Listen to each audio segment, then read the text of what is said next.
Dying hurts less than you'd think. It's the betrayal that burns. I bled out on a cold concrete floor because of a cheap plastic toy. But then, I woke up. Same sticky summer afternoon. Same park bench. Same whining kid demanding my bamboo copter. Last time, I handed it over and lost everything. This time, I smiled, gripped the cheap plastic tight, and said, "No." You should have seen his mother's face. She didn't just get mad. She looked terrified. Blood tastes like old pennies and regret. That was the last thought that rattled through my skull before the darkness took me. The cold had seeped into my marrow, a freezing, numbing tide that started in my fingertips and rushed toward my failing heart. I had expected a white light. I had expected a profound sense of peace. Instead, there was just a hollow, echoing void, followed by a violent, tearing sensation, like being pulled backward through a keyhole. Then came the heat. It hit me like a physical blow, a suffocating wave of August humidity that tasted of melting asphalt, exhaust fumes, and the sharp, overly sweet tang of burnt sugar. I gasped, sucking in a lungful of stagnant, heavy air. My hands flew to my chest, fingers frantically digging into the fabric of my cotton shirt, searching for the ragged, gaping holes where the bullets had torn through. Nothing. Smooth fabric, intact skin. My ribs ached, but it wasn't from shattered bone. It was from the frantic, desperate thumping of an organ that hadn't quite realized it was allowed to keep beating. I blinked against the sudden, blinding glare of the midday sun. Sweat stung my eyes. The world resolved into sharp, agonizingly bright focus. I was sitting on a park bench. The wood beneath my thighs was blistering hot. The dark green paint peeling away in curled, brittle flakes that stuck to my damp skin. Pigeons were cooing somewhere nearby, a dull, repetitive throatiness that sounded almost mocking.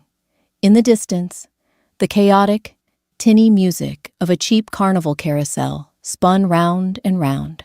I stared at my hands. They were trembling, slick with sweat.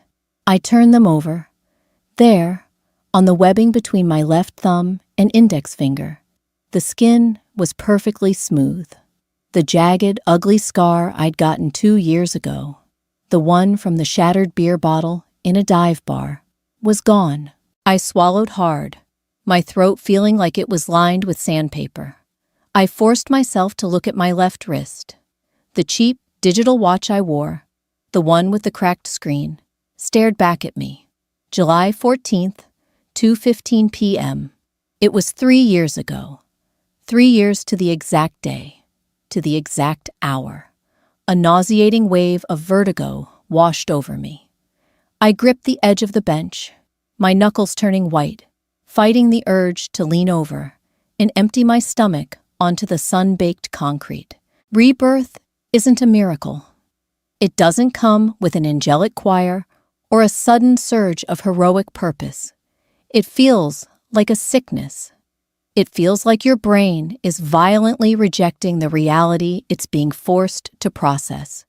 2 sets of memories, completely contradictory, were slamming into each other inside my head.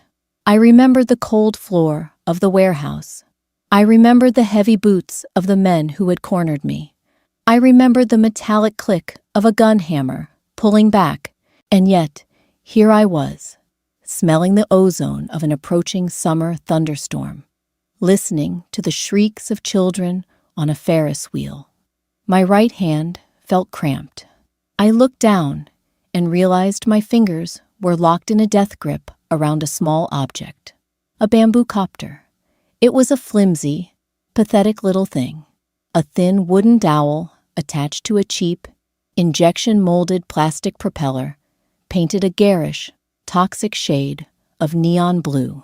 I had won it not 20 minutes ago, at a rigged balloon dart game near the park's south entrance. The carny running the booth, a twitchy guy with grease under his fingernails and a nervous tick near his left eye, had practically shoved it into my hands when I popped a single balloon, telling me to take my prize and move along. In my first life, I had thought nothing of it, a piece of junk, a momentary distraction. I had walked to this exact bench, sat down to catch my breath in the shade of a dying oak tree, and spun the plastic propeller between my palms, watching it lift a few inches into the air before clattering to the ground. Then she had appeared. The memory hit me with the force of a physical strike. I remembered what was about to happen. I remembered the sequence of events that had turned this utterly mundane afternoon into the first domino in a chain that would ultimately end with my execution on a warehouse floor. I looked at the bamboo copter again. Really looked at it. It was incredibly light. Too light. The blue plastic was scratched, and the wooden dowel had a faint, almost imperceptible seam running down its center, as if two halves had been glued together by someone in a rush. Why? Why had my life been forfeit for this piece of garbage? I didn't have the answers, but the cynical, hardened part of me, the part that had spent 3 years running, hiding, and eventually dying, woke up in a hurry. The fog of confusion burned away, replaced by a cold, crystalline clarity. I wasn't just back. I was back at the exact intersection where my life had swerved off a cliff. I heard the crunch of gravel on the path to my right. I didn't turn my head immediately. I controlled my breathing, forcing the frantic rise and fall of my chest to slow into an even, relaxed rhythm. I let my shoulders slump, playing the part of a tired, bored man escaping the summer heat. Crunch, crunch. Footsteps, 2 sets. One heavy, deliberate, wearing expensive heels that clicked sharply against the pavement, where the gravel thinned out. The other lighter, scuffing along with the dragging, reluctant gait of a child. I rolled the wooden dowel of the bamboo copter between my thumb and forefinger. The wood felt rough, raw. I stared straight ahead at the shimmering heat waves rising off the duck pond, waiting for the shadows to fall across my path. "Excuse me," a voice said.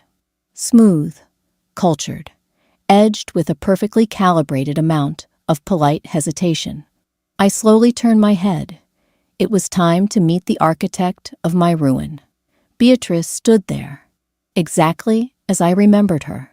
If you were to look up affluent suburban anxiety in a dictionary, her picture would be there. She was dressed in a cream-colored linen sundress that probably cost more than my rent, paired with oversized tortoiseshell sunglasses that swallowed the upper half of her face. Her blonde hair was pulled back into a messy bun that had clearly taken an hour in front of a mirror to look effortlessly disheveled. But it was the sensory details that betrayed the image she was trying so desperately to project. The oppressive heat of the park was getting to her. A faint, glistening sheen of sweat rested in the hollow of her collarbone. Her perfume, something heavy, floral, and aggressively expensive, wafted toward me, but beneath the synthetic scent of lilies and bergamot, there was the sharp, sour tang of nervous perspiration.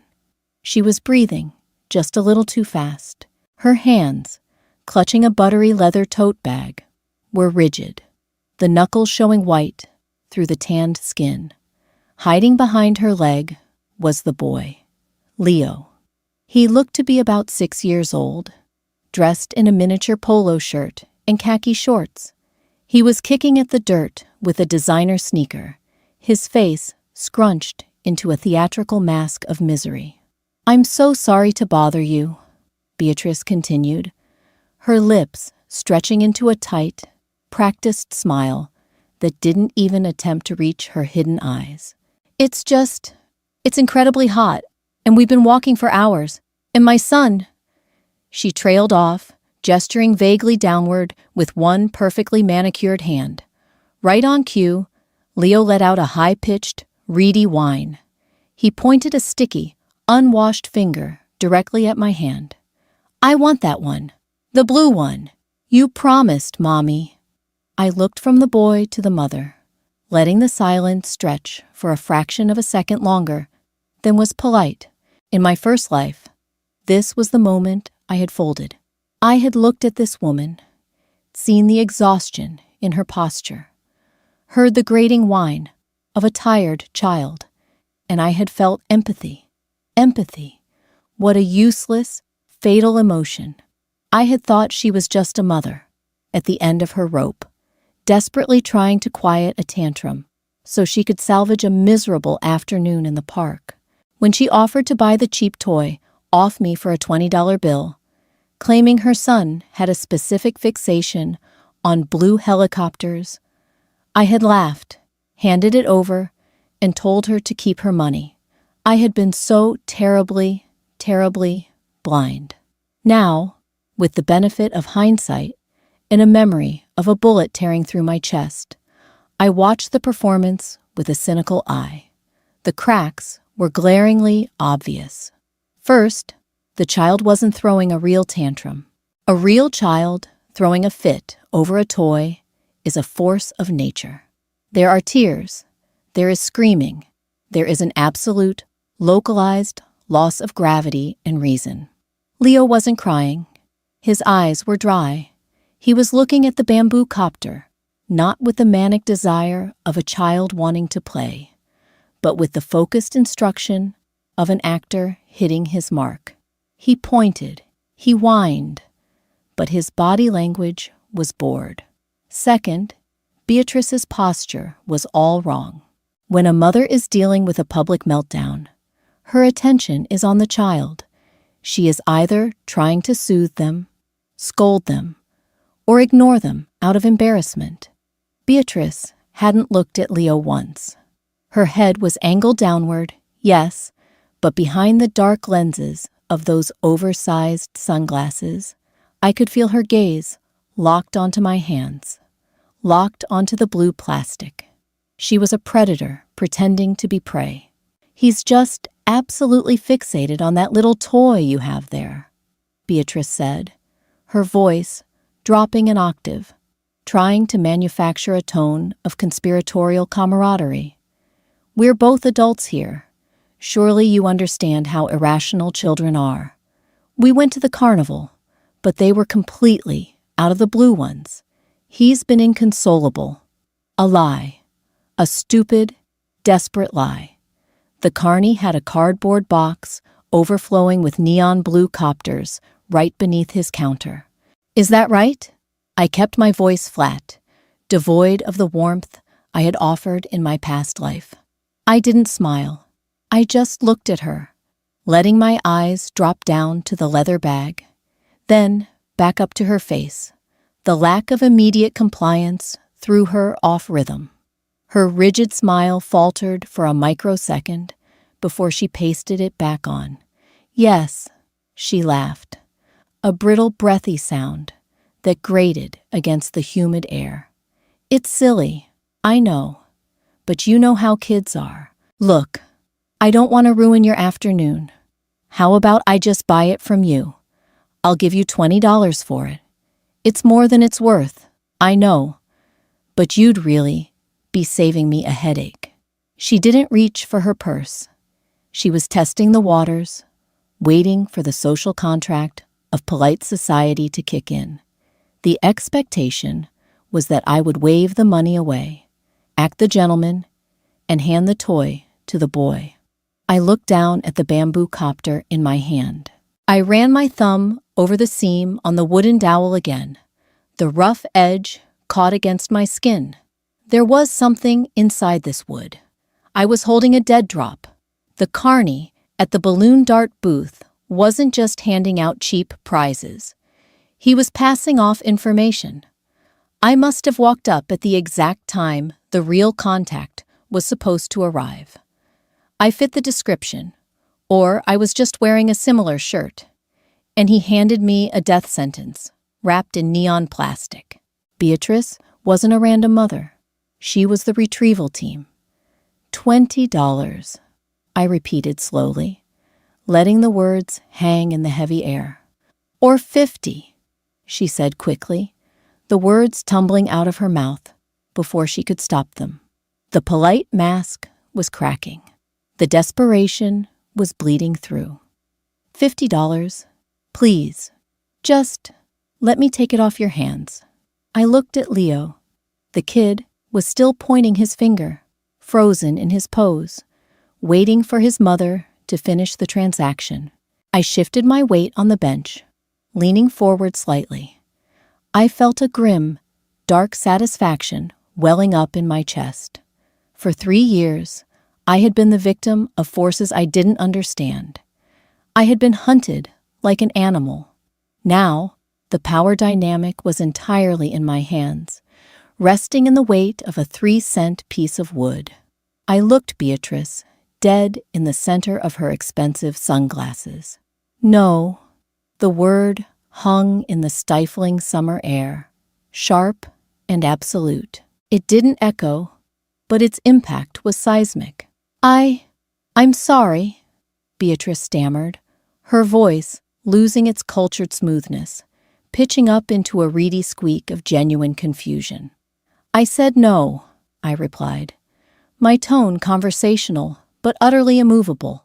I leaned back against the peeling green paint of the bench, deliberately crossing one leg over the other. I held the bamboo copter loosely in my lap, not hiding it, just resting my hand over the blue propeller. For 3 agonizing seconds, time seemed to stand completely still. I watched the cognitive dissonance short-circuit her brain. This wasn't in the script. People didn't refuse $50 for a piece of carnival garbage. They certainly didn't refuse an affluent, pleading mother. Then, the physical reaction hit her. It was astonishing to watch. I had read about people turning pale with fear, but to see it happen in real time, beneath the glaring sun, was something else entirely. It was as if a valve had been opened at the base of her neck, draining the blood from her face in one sudden, rushing motion. Her skin went from a healthy, sun-kissed tan to the color of old parchment. It was a sickly, waxy white that made the blue veins at her temples stand out in stark, terrifying relief. Her mouth opened slightly, but no sound came out. Behind the dark lenses of her sunglasses, I knew her pupils were dilating in sheer, primal panic. She wasn't just surprised. She was terrified. And in that terror, I read 100 silent confessions. I realized that if she didn't get this toy back to whoever sent her, the consequences for her were dire. Maybe lethal. This wasn't just a retrieval mission. It was a desperate attempt to fix a catastrophic error. The carney had given the drop to the wrong man, and Beatrice had been sent to intercept me before I left the park. Look, she finally choked out, her voice trembling so badly she had to clear her throat. She stepped closer, invading my personal space. The sour smell of her nervous sweat completely overpowered the floral perfume now. It smelled like raw adrenaline and fear. I'll give you $100, $200, whatever is in my purse right now. Just give me the toy. She reached out, her hand trembling violently, the manicured nails suddenly looking like desperate claws, darted toward my lap.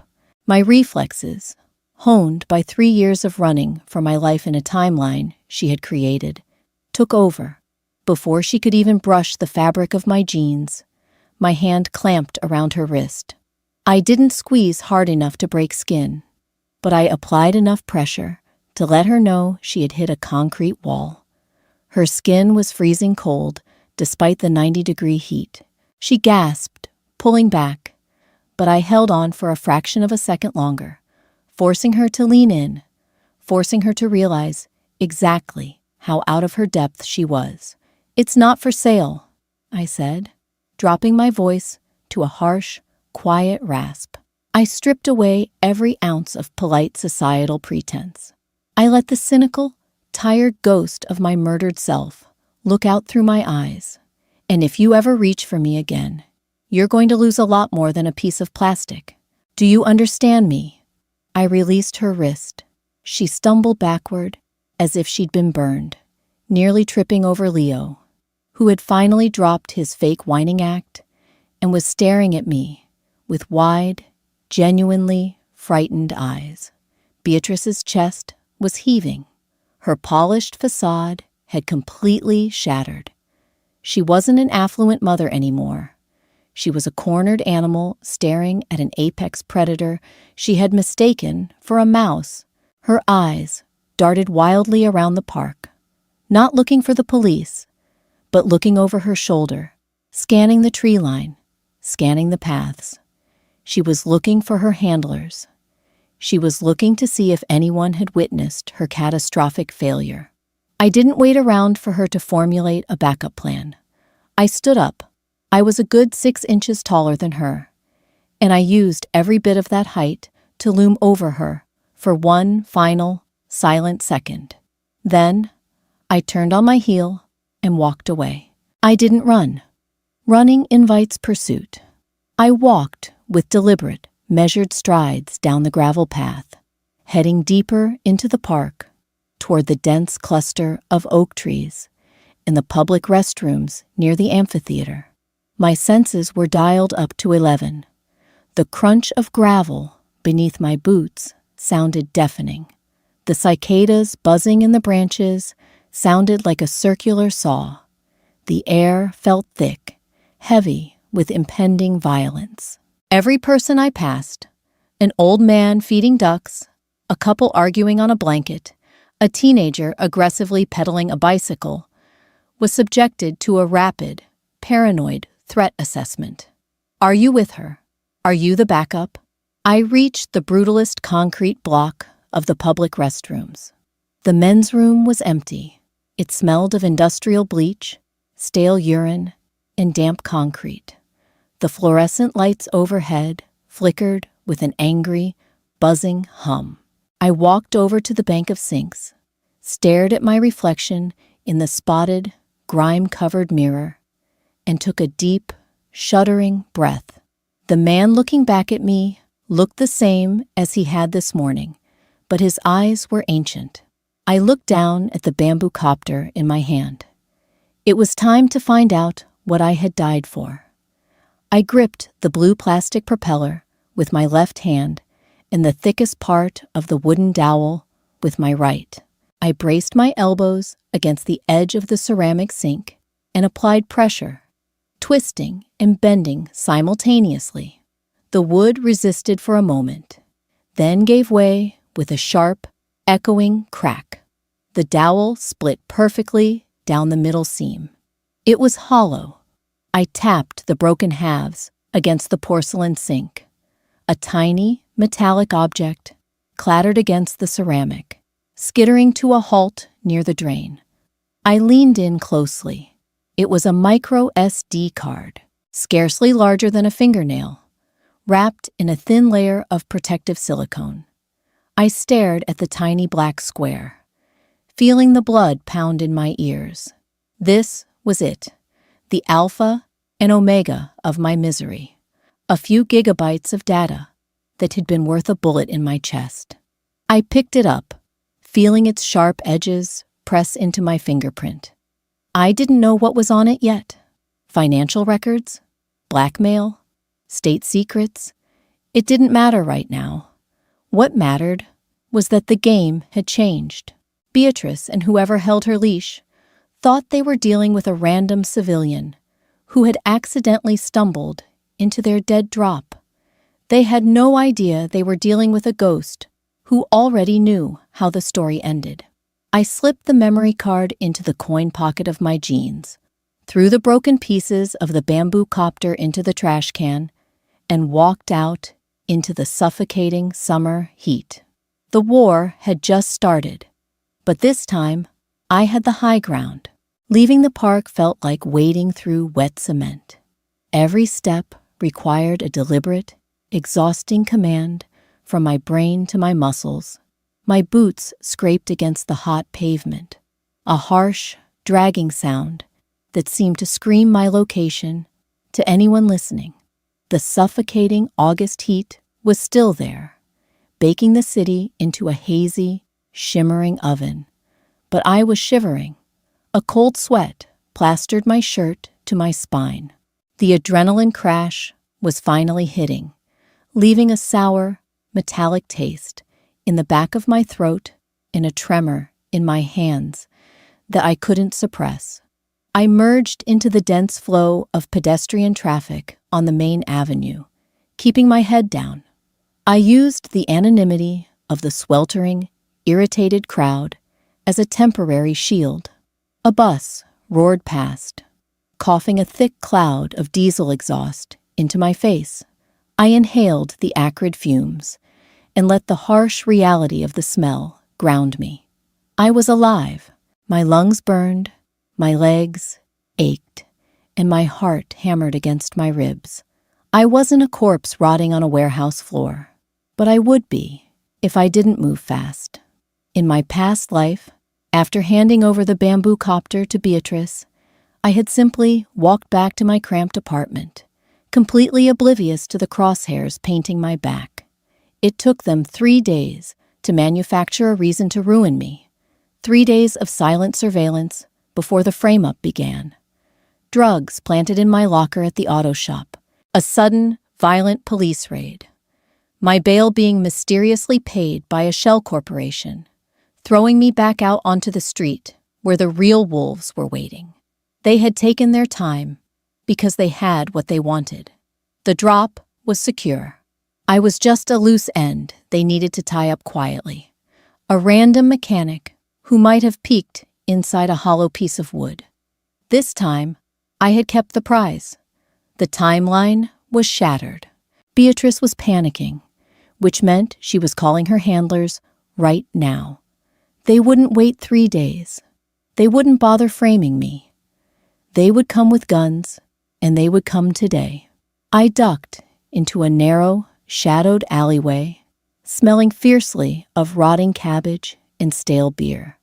I leaned against the cool, damp brick of a restaurant's rear wall and pulled the micro SD card from my pocket. It was so impossibly small. It barely covered the pad of my index finger. I rolled it between my thumb and forefinger, feeling the sharp plastic edges, a speck of black dust that carried a death sentence. I needed to know what was on it. I couldn't fight an enemy I didn't understand. Going home was suicide. Going to a public library required a login and left a digital footprint. I needed hardware that couldn't be traced, and I needed a place where nobody asked questions. 40 minutes later, I pushed open the heavy glass door of a pawn shop on the ragged edge of the industrial district. The bell above the door chimed, a sad, flat sound. The air inside was cool, heavily conditioned, and smelled of ozone, dust, and desperate transactions. Glass display cases were crammed with tarnished jewelry, power tools caked in drywall dust, and rows of outdated electronics. The guy behind the counter looked like he had been built out of spare parts. Thick, heavily tattooed arms, a shaved head, and eyes that had seen every flavor of human misery and found it boring. "I need a laptop," I said, keeping my voice flat. "Old. Doesn't need to be fast. Just needs a functioning SD card reader and a battery that holds a charge for an hour." He didn't speak. He just turned, grabbed a chunky, scuffed-up Dell from a stack of identical machines, and dropped it onto the glass counter with a heavy thud. He tossed a tangled power cord next to it. $80, as is, no returns. I pulled 4 crumpled $20 bills from my wallet, almost half of what I had to my name. and slid them across the glass. He snatched the cash, barely glancing at it before stuffing it into a register. No receipt, no names. Perfect.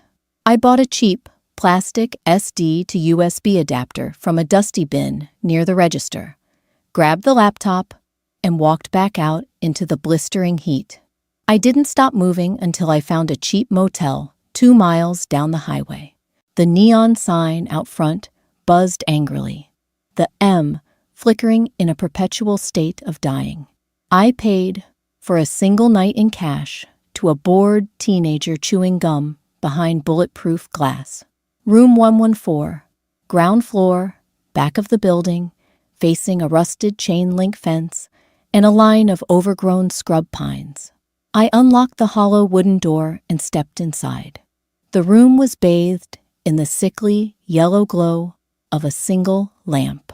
It smelled of heavy industrial carpet cleaner, attempting and failing to mask years of stale cigarette smoke. I locked the door, slid the chain into place, and pulled the faded floral curtains tightly shut. I sat on the edge of the sagging mattress, the springs groaning in protest. I placed the chunky laptop on the wobbly veneer nightstand and pressed the power button. The machine whirred to life, the fan sounding like a small aircraft engine struggling for altitude. I waited, the seconds stretching into an agonizing eternity as the ancient operating system slowly loaded. My stomach was a tight, painful knot. My mouth was dry. Finally, the desktop appeared. I took a deep breath, inserted the tiny micro SD card into the cheap plastic adapter, and shoved it into the laptop's USB port. A sharp, digital chime broke the silence of the room. A folder icon popped up on the screen. Removable disk, E:. I hovered the trackpad arrow over the icon. My finger hesitated. Once I opened this, I couldn't unsee it. I was stepping over the threshold, moving from an accidental bystander to an active participant in whatever nightmare this was. I clicked twice. The folder opened. There were no passwords, no layers of sophisticated encryption. Just a raw, unorganized dump of files. Whoever had put this together was either incredibly arrogant or moving so fast they didn't have time to cover their tracks properly. I stared at the harsh, blue-white glare of the screen, the light reflecting in my eyes, making them water. The fan on the pawnshop laptop whined, spitting hot air against my wrist. There were dozens of folders. Most of them were labeled with dates going back 4 years, accompanied by strings of alphanumeric codes. I clicked on the most recent one. Spreadsheets.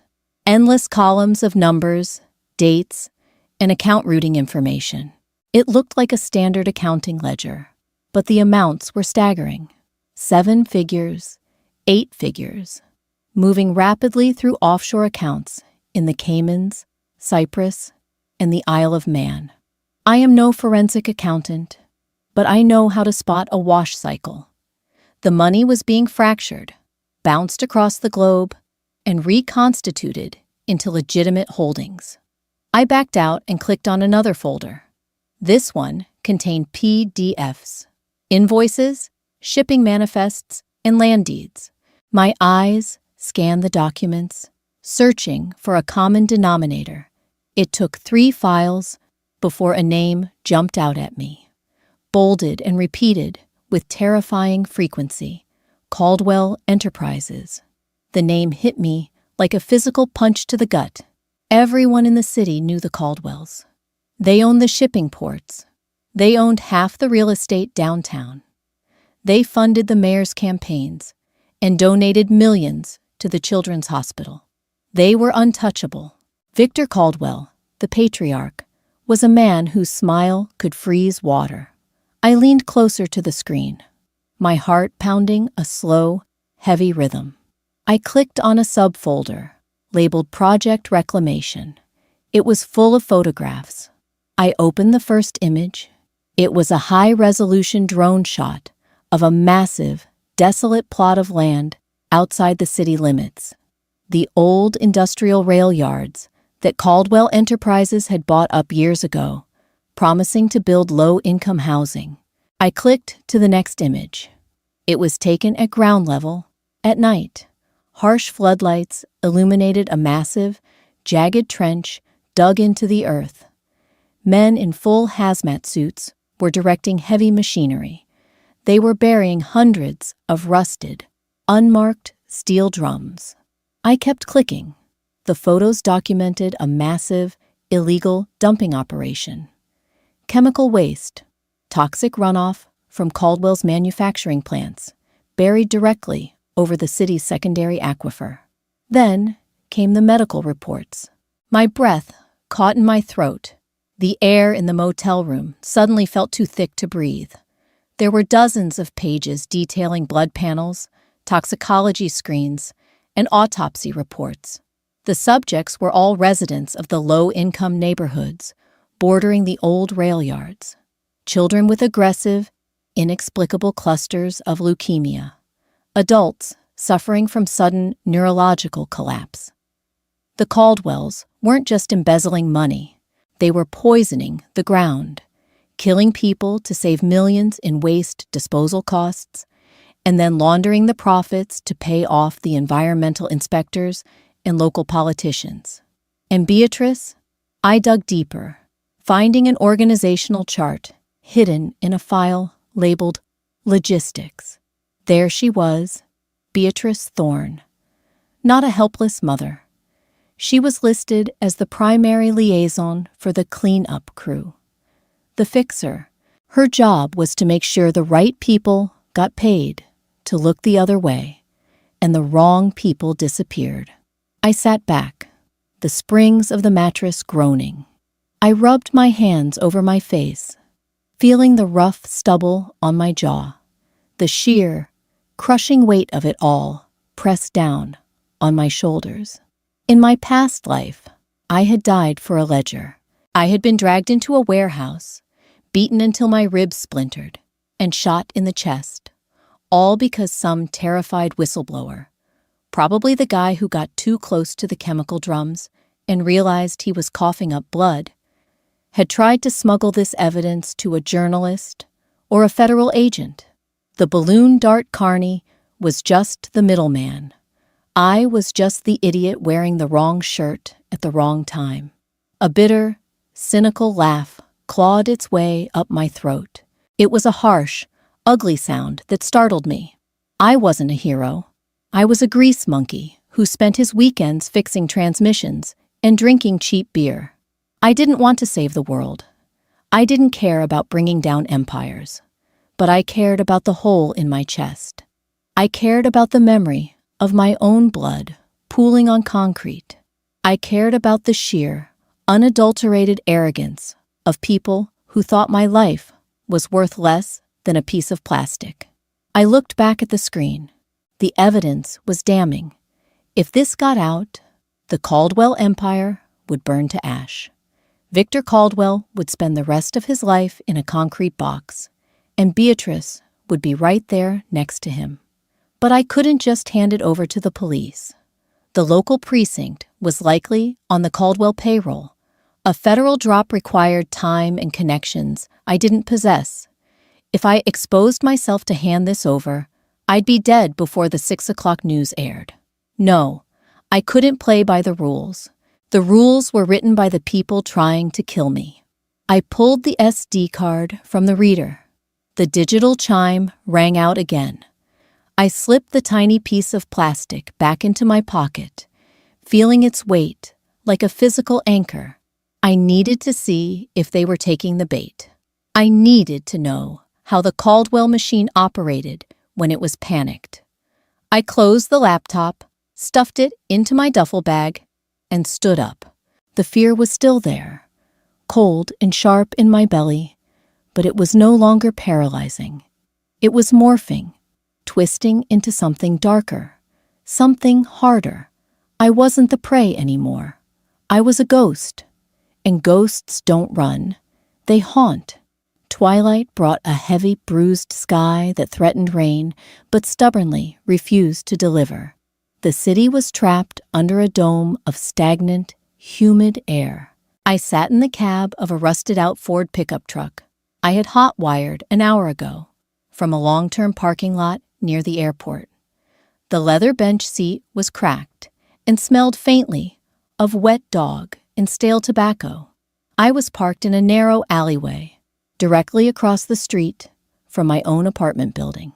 It was a crumbling, 4-story brick walk-up in a neighborhood where nobody asked questions because nobody wanted the answers. Streetlights flickered erratically, casting long, jaundiced shadows across the cracked pavement. I slouched low in the driver's seat, the engine off, the windows rolled down an inch to let the suffocating heat escape. I watched the front entrance of my building through a pair of cheap binoculars I'd bought at a camping supply store. My apartment was on the 3rd floor, corner unit. The lights were off. It looked perfectly normal, perfectly abandoned. I checked my watch. The cracked screen glowed faintly in the gloom. 8:15 p.m. It had been 6 hours since I walked away from Beatrice in the park. In my old life, I'd be sitting on my torn sofa right now, eating cold takeout and watching a static-filled TV, completely unaware that the clock was ticking down on my existence. A drop of sweat rolled down my temple, stinging my eye. I didn't wipe it away. I kept the binoculars locked on the heavy metal security door of the building. The waiting was the hardest part. The silence in the truck cab was deafening, broken only by the distant wail of a siren and the erratic thumping of my own pulse. Doubts began to creep in, whispering toxic questions in the back of my mind. What if you miscalculated? What if they don't know who you are? What if you're sitting out here for nothing while they track your burner laptop? I forced the thoughts down, burying them under a layer of cold, rational logic. Beatrice had seen my face. The carny at the park had seen me. In a city wired with traffic cameras, in an unlimited budget, finding a guy who fits a description isn't hard for an outfit like Caldwell Enterprises. They would find me. The only question was when. At 8:42 p.m., a sleek, black SUV rolled onto my street. It didn't belong in this neighborhood. It moved too smoothly, the tinted windows swallowing the ambient light. It cruised past my building at a crawl, the engine emitting a low, powerful purr. It drove to the end of the block, turned around, and came back, finally pulling flush against the curb directly in front of the fire hydrant near my building's entrance. My grip on the binoculars tightened until my knuckles ached. 2 men stepped out of the vehicle. They didn't look like mobsters from a movie. They didn't wear tailored suits or carry violin cases. They looked like municipal workers. They wore faded navy blue work jackets, heavy boots, and dark baseball caps pulled low over their faces. One of them carried a heavy canvas tool bag. They moved with terrifying, practiced efficiency. No hesitation. No looking around to see if they were being watched. They walked straight up to the security door. The man with the tool bag pulled something out, a magnetic cloner or a master key. I couldn't tell from this distance. And within 3 seconds, the heavy metal door clicked open. They slipped inside, the door shutting silently behind them. I lowered the binoculars. My chest felt hollow. Validation is a bitter pill to swallow when it confirms you are marked for death. They hadn't waited 3 days. They hadn't bothered with the police raid or the planted drugs. My refusal to hand over the bamboo copter had escalated the threat level. They weren't here to frame me. They were here to erase me. I shifted my gaze to the 3rd-floor windows of my apartment. 1 minute passed. 2. Then, a faint, Erratic flickering of light danced across the drawn blinds of my living room. Flashlights. They were moving through my home, tossing my belongings, searching my drawers, ripping open my mattress, looking for a piece of cheap blue plastic. I pictured them standing in my cramped kitchen, stepping over my worn-out boots. I imagined the cold, clinical violence in their eyes when they realized the apartment was empty. A hot, dark rage flared in my chest, burning away the last remnants of fear. These men, and the people who sent them, viewed my life as a clerical error, a minor inconvenience to be scrubbed from the ledger. They thought they were hunting a terrified mechanic who was probably cowering in a bus station, waiting to be found. They didn't know the rules of engagement had changed. They didn't know the man they were looking for was sitting 50 yards away, watching them walk into a cage. I reached into the passenger seat and picked up a heavy, black, prepaid cell phone. I had bought it an hour ago, paying a premium to a corner bodega owner to activate it under a fake name. I punched in a number I had memorized from the documents on the SD card. It was the direct line to Beatrice's office at Caldwell Logistics. I knew she wouldn't be there at this hour, but I knew the call would be forwarded to her personal mobile. The phone rang once, twice. Yes? Her voice was tight, vibrating with a high wire tension that brought a grim smile to my face. She sounded exhausted. She sounded hunted. "Your plumbers are very efficient," I said, my voice dropping to a low, gravelly rasp. I watched the flashlights beam through the window of my bedroom. But they're looking in the wrong drain. There was a sharp intake of breath on the other end of the line. Total, paralyzing silence. I could hear the faint sound of traffic in the background on her end. She was on the move. "Who is this?" she finally whispered. The cultured, affluent mask was completely gone. She sounded like a cornered rat. "I'm the guy who kept the toy," I replied, leaning back against the cracked leather seat, watching my apartment burn in the dark. "And I've seen the photos, Beatrice. I've seen the dirt you're burying. Listen to me," she hissed, the panic exploding into her voice. "You have no idea what you're dealing with. You are playing with fire. If you give it back right now, I can make sure you walk away. I swear to you. Name your price. Just tell me where you are." "I'm everywhere," I said softly. "Call off your dogs. If I see them in my neighborhood again, the files go to every major news outlet on the coast.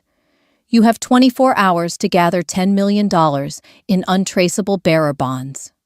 $10 million? You're insane. I can't get that.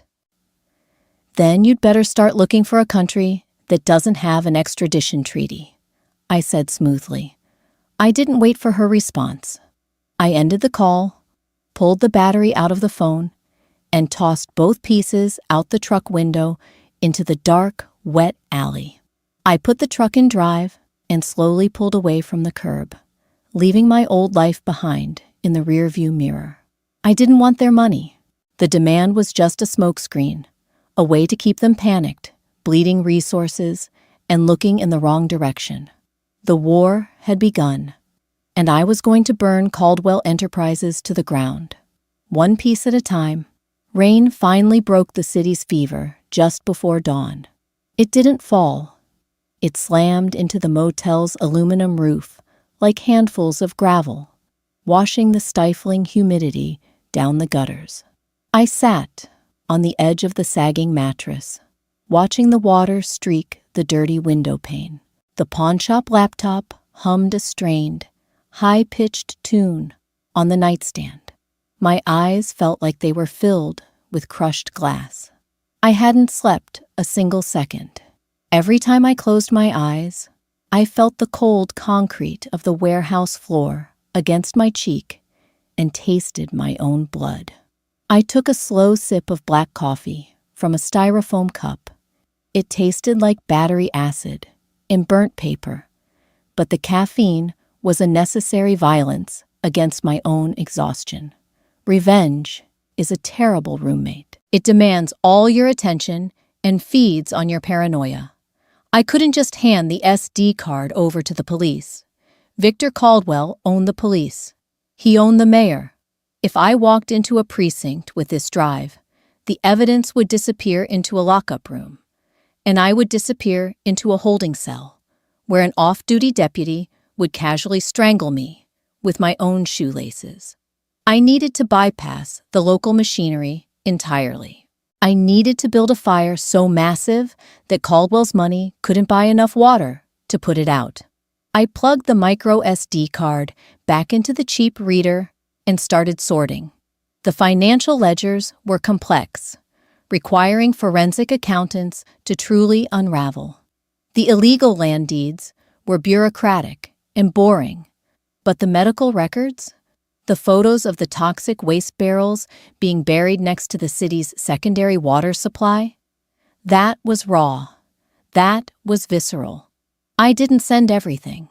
You don't hunt a bear by throwing all your rocks at once. You bleed it. You make it paranoid. You make it exhaust itself. I used a heavily encrypted, browser-based email service, routing my connection through 3 different free VPNs.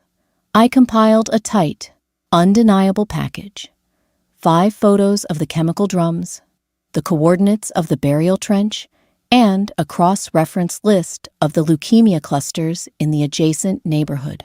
I didn't send it to the major networks. They had legal departments that would spend weeks vetting the source, giving Caldwell time to file injunctions. Instead, I sent it to Arthur Penhaligon. He was a disgruntled, borderline alcoholic investigative reporter for an independent digital publication that survived on sensationalism and spite. He hated the city's elite, and more importantly, he had a massive, angry readership. I attached a single line of text to the email. Dig exactly where the red X is, Arthur, and bring a Geiger counter. I hovered my trembling finger over the trackpad. Hitting send felt like pulling the pin on a grenade and holding it in my hand. Once this was out, the ghost timeline was fully dead. There was no going back to being a grease monkey. There was only the fire. My finger tapped the plastic. Message sent. I closed the laptop and shoved it into my duffel bag. I couldn't stay in this motel. They would be tracking cell towers, monitoring local bandwidth spikes, looking for anomalies. I grabbed my keys, walked out into the torrential downpour, and climbed back into the stolen Ford pickup. By noon, the story broke. I was sitting in a dingy diner on the outskirts of the industrial district, picking at a plate of rubbery scrambled eggs. The small television mounted above the counter, usually tuned to daytime soap operas, abruptly flashed to a breaking news banner. Arthur Penhaligon hadn't just published an article. He had driven out to the old rail yards with a camera crew and a rented backhoe. The volume was muted, but the images spoke for themselves. The camera panned over a jagged, muddy crater in the earth. Buried halfway in the wet clay were rows of rusting steel drums, neon orange hazard warning labels, clearly visible through the grime. The feed cut to an enraged Penhaligon, pointing at a sheaf of medical records. Below him, the ticker tape scrolled violently. Caldwell Enterprises linked to toxic dump site. Cancer clusters discovered in neighboring district. A cold, heavy knot of satisfaction tightened in my stomach.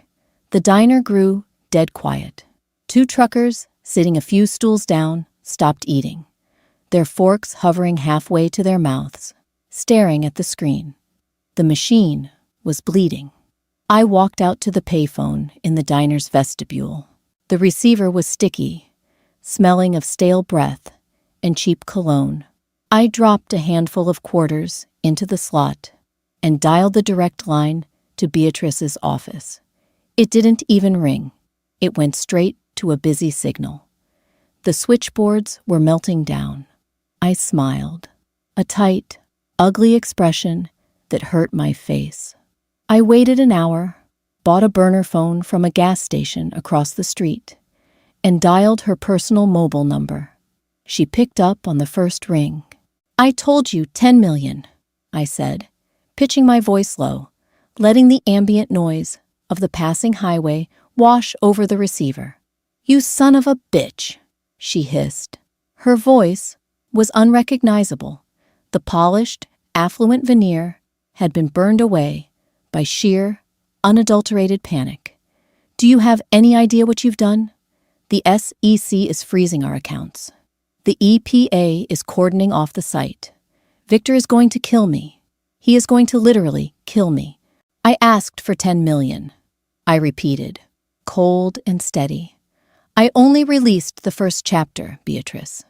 I still have the financial ledgers. I have the bribery logs for the city inspectors. I have the names of every politician on Caldwell's payroll." Silence on the line, save for her ragged, hyperventilating breaths. "We don't have 10 million in bearer bonds." She finally choked out. "The accounts are locked down. The board is panicking. I scraped together 2 million in untraceable cash. That's it. That's everything I could pull from the emergency slush funds before the feds started watching the ledgers. 2 million, I mused, leaning against the smudged glass of the phone booth. "It's a steep discount for your life. It's all there is," she screamed, the sound distorting the cheap speaker of the burner phone. "Take it and give me the drive. Please, if you release the ledgers, I have nowhere to run." I closed my eyes. The rational part of my brain, the mechanic who used to worry about rent and groceries, was screaming at me to take the money and disappear to Mexico. $2 million was a ghost's ransom. But then I remembered the hollow thump of a silencer. I remembered the absolute contempt in the eyes of the men who had murdered me. They didn't just kill me. They had erased me without a second thought, treating my existence like a piece of chewing gum stuck to their shoe. Money wouldn't fix that. Only absolute ruin would. "Union Station," I said. "Tonight, 6 p.m., rush hour. You come alone. You bring the bag. You stand by the central arrivals board. If I see a single tailored suit, a single earpiece, or anyone who looks like they know how to hold a gun, the ledgers go to the New York Times. I'll be there," she whispered, sounding like a dying woman. I hung up, snapped the burner phone in half, and dropped it into a trash can. I wasn't going to take her money. I was going to use it to dig her grave. Union Station at 6 p.m. is a masterclass in human friction. Thousands of exhausted, irritable commuters pack the vaulted marble halls, moving in dense, intersecting rivers of briefcases and wet raincoats. The air smells of damp wool, roasted peanuts from a vendor cart, and the sharp, metallic tang of the trains breaking on the tracks below. It is loud, the echoing announcements, the clatter of shoes, the collective murmur of 1,000 private conversations. It creates a wall of white noise. It was the perfect place to hide. I stood on the second-floor mezzanine, leaning against a brass railing, holding a lukewarm cup of coffee. I wore a gray hoodie, a faded baseball cap, and a medical mask. In a post-pandemic city, nobody looks twice at a masked face. I blended perfectly into the exhausted masses. Below me, the central arrivals board clicked and whirred, massive black panels flipping over to display updated times. At 5:55 p.m., Beatrice arrived. She looked entirely broken. The linen sundress from yesterday was gone, replaced by a dark trench coat that looked too heavy for the muggy weather. Her blonde hair was tied back in a harsh, severe knot. The oversized sunglasses remained, but I could see the rigid tension in her jaw. She was clutching a large, heavy, leather duffel bag against her chest like a life preserver. She walked to the center of the concourse, right beneath the arrivals board, and stopped. She was a solitary island in a rushing river of people. I watched her for 2 minutes. Then I began scanning the crowd. She had sworn she was coming alone. I knew she was lying. Beatrice was a cornered animal, and cornered animals bite. It took me another minute to spot them. The first guy was leaning against a pillar near the ticketing kiosks, pretending to read a newspaper. He was too still. His eyes weren't tracking the text. They were sweeping the crowd in methodical, trained arcs. His right hand was tucked into his jacket pocket. The second guy was harder to find. He was sitting on a wooden bench near the escalator, dressed like a businessman, but his shoes gave him away. Nobody wears tactical boots with a $2,000 suit. They were waiting for me to approach her. The moment I touched that bag, they would close in, pump 3 silenced rounds into my spine, and melt back into the rush hour chaos. I pulled my second burner phone from my pocket. I had bought 3 in total. I dialed her number. Down below, I saw Beatrice flinch. She fumbled in her coat pocket and pulled out her phone. "I'm here," she said, her voice shaking violently. "Where are you?" "I'm looking right at you, Beatrice," I said calmly.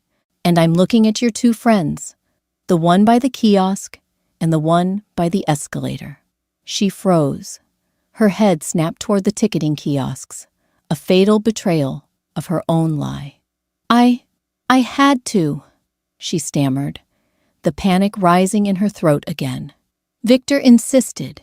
He wouldn't let me leave with the money without an escort. I swear, if you just tell me where to bring it." "Shut up and listen to me," I barked, cutting her off. "The deal has changed." "No, please." "Shut up. Look down at your feet." She tilted her head downward. "There's a trash can 3 feet to your left," I said. "Walk over to it." She hesitated, her knuckles white on the handles of the duffel bag. Slowly, she shuffled 3 steps to her left. "Drop the bag in the trash can," I ordered. "Are you crazy? There's $2 million in here. Drop it, or the New York Times gets the email in exactly 60 seconds. She let out a choked sob. Her hands shook uncontrollably. With agonizing slowness, she lifted the heavy leather bag over the rim of the metal bin and let it drop. It landed on top of half-eaten sandwiches and empty coffee cups with a heavy, muted thud. "Now walk away," I said. "Walk toward the east exit and don't look back." "You have to give me the drive," she pleaded, tears finally spilling out from under her sunglasses, carving tracks through her expensive makeup. "I did what you asked. I gave you the money. Give me the drive, or I am a dead woman." "You were a dead woman the moment you handed Victor Caldwell a shovel to bury those children," I said, my voice dropping to a harsh, unforgiving whisper. "I read the logs, Beatrice. I know exactly how many families you paid off to keep quiet about the poisoned water. I know you orchestrated the hits on the whistleblowers. I was just doing my job," she cried, into the phone, her voice cracking. "Victor gave the orders. If I didn't handle the logistics, he would have found someone else. You think I wanted to poison those people? You think I wanted to bury those barrels? Gotcha." I hit the small red square on the screen of the burner phone, stopping the voice recording app. I had routed the call on the burner through an internal recording software. I didn't need the money. I needed a confession. The documents were circumstantial for her. She could claim her signature was forged, that she was just a secretary, unaware of the grand design. But this was a spoken, panicked confession to environmental terrorism and accessory to murder. "Walk away, Beatrice," I said quietly, and hung up. I watched her stand there for a few seconds, trembling. Then, she turned and half ran toward the east exit, pushing through the crowd. I didn't stay to watch what happened next. I knew the two goons wouldn't let $2 million sit in a trash can. I knew they would move in to secure the bag, completely abandoning their post and blowing whatever cover they had left. I turned away from the railing, pulled the brim of my cap down lower, and walked toward the train platforms. The air smelled heavy with exhaust and rain, but for the first time since waking up on that park bench, my lungs felt clear. The heavy lifting was done. Now, I just had to press send one last time. It all fell apart in a matter of hours. I was sitting in a dimly lit dive bar on the edge of the city, miles away from Union Station. The place smelled of stale beer, lemon floor cleaner, and crushed dreams. There were only 3 other patrons, silent, hunched men, staring into their glasses. I had my pawnshop laptop open on the sticky, scarred wooden table in the back booth. I had connected to the bar's unsecured Wi-Fi.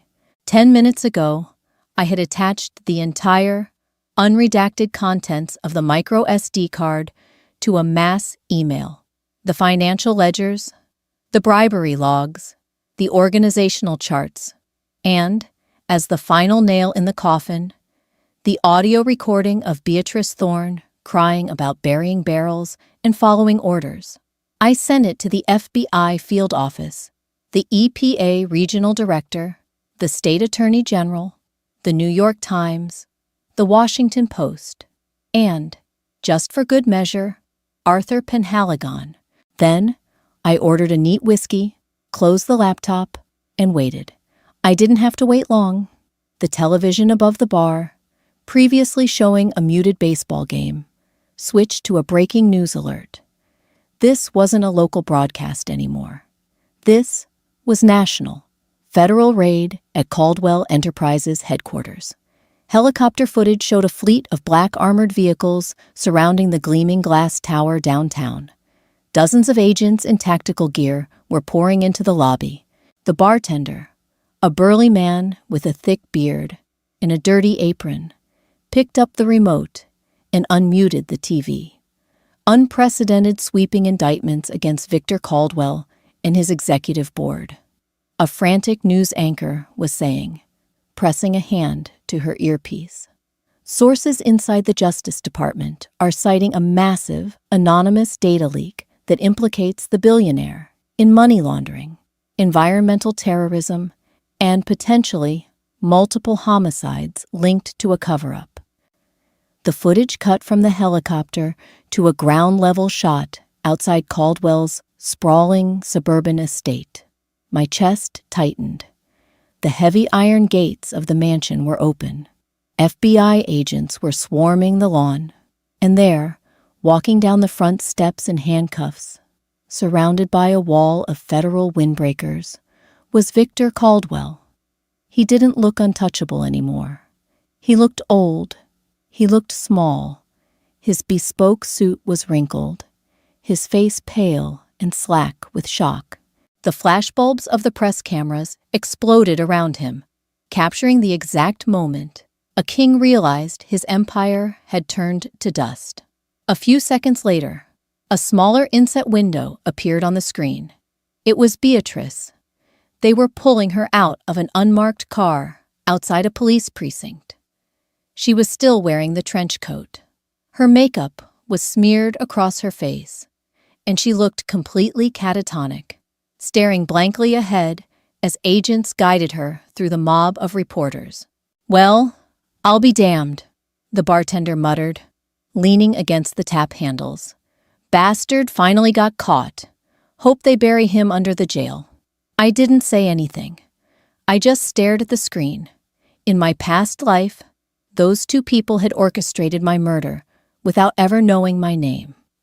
They had treated my existence as a rounding error, a minor obstacle in their grand, toxic machinery. I had died cold, confused, and terrified, bleeding out over a piece of cheap plastic. Now, I was sitting in a warm booth, drinking whiskey, watching them lose everything. I took a slow sip of the amber liquid. It burned its way down my throat, settling warm in my stomach. I thought I would feel triumphant. I thought I would feel like a hero who had slayed the dragon. But the truth was far more complicated, far more human. I felt hollowed out. Rebirth isn't a reset button. It doesn't erase the trauma. It just gives you a chance to redirect it. I still remembered the agonizing pain of the bullet. I would always remember it. Victor Caldwell's arrest didn't heal the scar on my soul. Beatrice's tears didn't make my hands stop trembling when I thought about that dark warehouse. But as I watched Caldwell's head get shoved into the back of a federal cruiser, a different kind of feeling slowly washed over me. It wasn't joy. It was peace. The ledger was balanced. The ghost had exacted its toll. I reached into my pocket, pulled out the micro SD card, and dropped it into my glass of whiskey. I watched the tiny piece of black plastic sink to the bottom, magnifying slightly through the amber liquid in the thick glass. I pulled out a $50 bill, slid it under my empty glass, and stood up. I packed up the cheap laptop, slung my duffel bag over my shoulder, and walked out of the dim, sour-smelling bar. The rain had stopped. The night air was cool, washed clean of the oppressive summer heat and the smog of the city. I took a deep breath, filling my lungs until they ached slightly. I didn't know where I was going to go tomorrow. I didn't know who I was going to be now that the fire was out. But for the first time in 2 lifetimes, my time belonged entirely to me. I stepped off the curb and started walking into the dark, listening to the rhythm of my own steady heartbeat. Alive. Finally. Truly alive. Thank you for listening to the end of this journey. If this story kept you on the edge of your seat and you loved watching the protagonist tear down an empire to balance the scales, show your support by hitting that like button right now. Please share this video with anyone who loves a gritty, satisfying revenge thriller. And make sure to subscribe and ring the notification bell so you never miss our upcoming stories. Drop a comment below. Would you have taken the $2 million? Or would you have burned them down just like our protagonist did? See you next time.